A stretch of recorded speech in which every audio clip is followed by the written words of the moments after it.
Hurricane Milton brought devastating rain and damaging wind through the Tampa Bay area, including the iconic Tropicana field. This video shows the roof completely being ripped off of the top of that stadium, exposing the lights there. Look at that. Floridians who decided not to leave are now being told to hunker down as this dangerous storm moves across the state. Right now, we know that millions of people are without power, and several people have been killed after tornadoes also ripped through the state yesterday.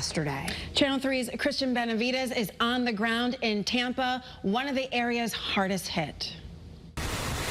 Hurricane Milton came roaring ashore on Florida's west coast overnight, bringing with it life-threatening winds, heavy rains, and dangerous storm surge. I hear a lot of wind outside. Bradenton resident Angie Samaro and her family are riding out the storm at home, located outside of the evacuation zone. We knew that we wanted to stay.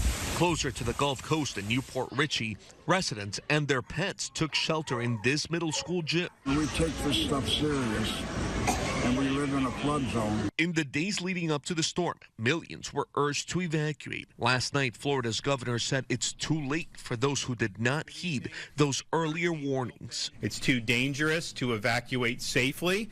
So you have to shelter in place and just hunker down. Already, there are reports of deaths, injuries, and extensive property damage after tornadoes swept through parts of the state ahead of Milton's arrival.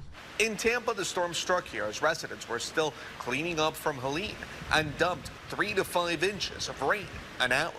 We've got your back. Yesterday, President Joe Biden said the federal government has millions of meals, water, and thousands of personnel on the ground for response. Tropicana Field had been set up as a base for National Guard and emergency workers earlier this week. Last night, strong winds ripped the stadium's roof to shreds. Christian Benavides, CBS News, Tampa, Florida.